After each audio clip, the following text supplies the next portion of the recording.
rusak akan kita rehabilitasi, dan sudah dilapor ke saya. Petani-petani nggak usah khawatir. Kalau sawahnya rusak, mereka kita akan balik memperbaiki. Untuk prioritas kami juga sementara belum produksi penuh, pangan akan kita kirim dari tempat lain. Cadangan nasional yang cukup banyak. Kemudian hutang-hutang kur, karena ini keadaan alam, ya kita akan dihapus. Jadi petani nggak usah khawatir dan bisa kembalikan hutang, karena ini bukan kelalaian tapi keadaan terpaksa. Beginilah situasi terkini di Desa Sidodadi ketika waktu gelap tiba, di mana memang hingga saat ini pun belum juga dialiri listrik maupun juga air bersih, karena memang hingga saat ini warga masih membutuhkan bantuan. Dan memang seperti yang kita ketahui bahwa untuk warga pun untuk bisa mendapatkan penerangan cahaya dari listrik, warga memanfaatkan genset yang dibeli, yang memang untuk genset sendiri ini menggunakan bahan bakar bensin, yang tentunya untuk harga bensin sendiri pun di sini juga sudah mulai merangkak naik. Bahkan untuk di eceran sendiri ini sudah mencapai mulai dari Rp50.000 hingga Rp100.000 per liternya. Dan ini yang dikeluhkan oleh masyarakat, sehingga genset ini tidak bisa digunakan selama 24 jam. Hanya di jam-jam tertentu saja genset digunakan untuk memenuhi kebutuhan warga secara luas begitu. Dan memang kalau kita lihat di sebelah kanan saya, ini adalah tampilan dari donasi yang diberikan oleh masyarakat untuk masyarakat yang menjadi korban banjir, seperti mulai dari pakaian, baju, kemudian juga ada celana, dan juga kebutuhan lainnya, kebutuhan pakaian yang dibutuhkan mulai dari anak-anak hingga orang dewasa. Dan kita akan coba berbincang di sini bersama dengan salah satu warga. Halo, Ibu, dengan Ibu siapa namanya Ibu? Dengan Ibu Yuliana. Yuliana, Ibu bisa diceritakan nggak Bu, ini saat ini Ibu lagi ngapain? Lagi pilih-pilih baju, pilih jilbab, pilih baju anak. Itu aja Pak. Udah dapat apa aja Ibu ini di sini Bu?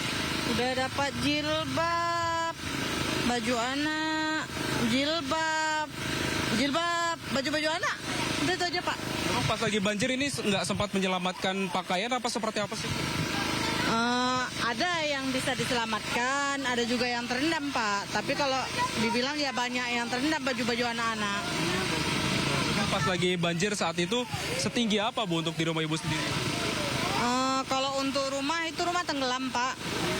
Kita turut berduka ya Bu ya. Itu dia pemirsa bincang-bincang kami bersama dengan salah satu warga yang memang saat ini pun warga meskipun di waktu gelap warga ini tetap berbondong-bondong begitu untuk bisa memilih pakaian yang bisa mereka pilih, karena memang tidak banyak harta benda yang mereka bisa bawa ketika banjir tersebut terjadi. Dan saat ini pun bantuan juga sudah mulai datang seperti pakaian yang langsung diserbu oleh sejumlah warga yang masih membutuhkan bantuan. Karena memang seperti yang kita ketahui saat ini banjir yang terjadi pada beberapa waktu yang lalu tempat menyebabkan sejumlah lokasi di Aceh Tamiang ini terisolir dan tidak bisa terjamah oleh bantuan apapun. Namun kini juga sudah mulai masuk, meskipun saat ini untuk jumlah bantuan ini belum secara merata dan terus dibutuhkan oleh warga seperti pakaian, kemudian juga obat-obatan, makanan, dan juga kebutuhan lainnya yang terus dibutuhkan oleh warga di Aceh Tamiang ini. Dari Aceh Tamiang, salam Pulungan, Dede Rudi, iNews melaporkan.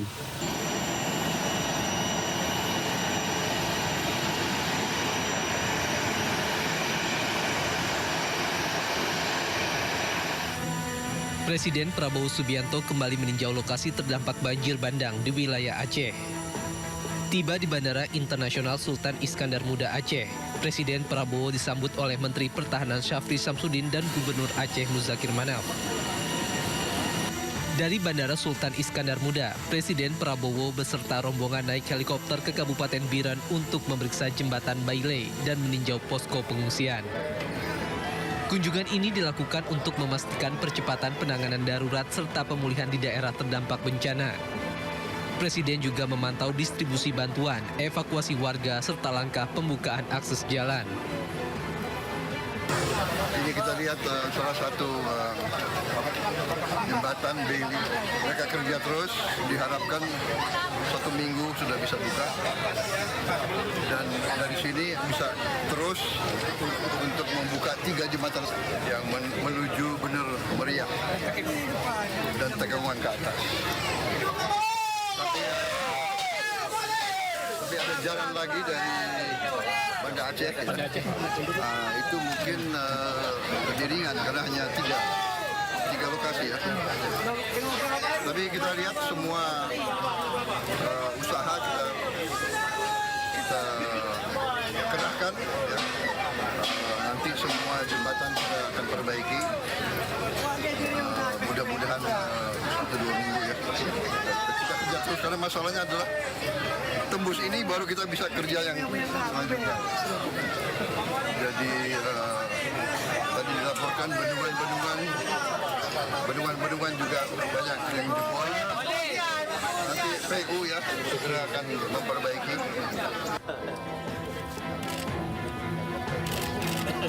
Setibanya di posko pengungsian, Presiden Prabowo disambut haru oleh para pengungsi.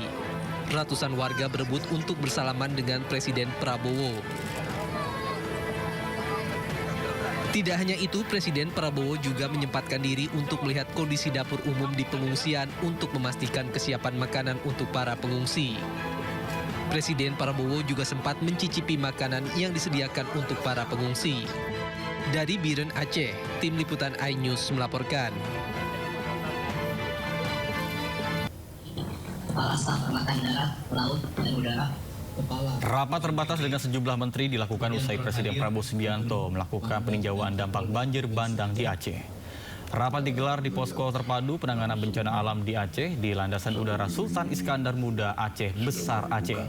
Presiden Prabowo Subianto mengaku mendapatkan laporan kondisi di wilayah bencana masih memprihatinkan, sehingga dirinya mendorong semua pihak agar memberikan perhatian khusus untuk menangani bencana. Bahkan salah satunya adalah meminta Menteri Perumahan dan Kawasan Pemukiman Marwarar Sirait untuk mempercepat proses relokasi hunian bagi warga terdampak banjir. Bahkan selain itu, Presiden juga menyinggung Bupati Aceh Selatan Mirwan MS yang pergi umroh tanpa izin kalau wilayahnya terdampak bencana. Kemudian gubernur dan para bupati. Pokoknya kita bantu ya. Kalian yang di depan, kalian panglima terdepan, kalian yang harus bekerja keras untuk rakyat ya. Jadi yang bisa saya kerahkan adalah dukungan untuk kalian supaya kalian tidak ragu-ragu ya. Baik. Siap, terima kasih Pak Presiden. Terima kasih. Hadir semua bupati. Terima kasih ya para bupati. Kalian yang terus berjuang untuk rakyat. Memang kalian dipilih untuk menghadapi kesulitan. Kalau yang mau lari aja, nggak apa-apa ya. Copot langsung. Mendagri bisa ya di prosesnya di bisa ya. Itu kalau tentara itu namanya desersi itu ya. Dalam keadaan bahaya meninggalkan anak buah. Waduh, itu nggak bisa tuh. Sorry itu.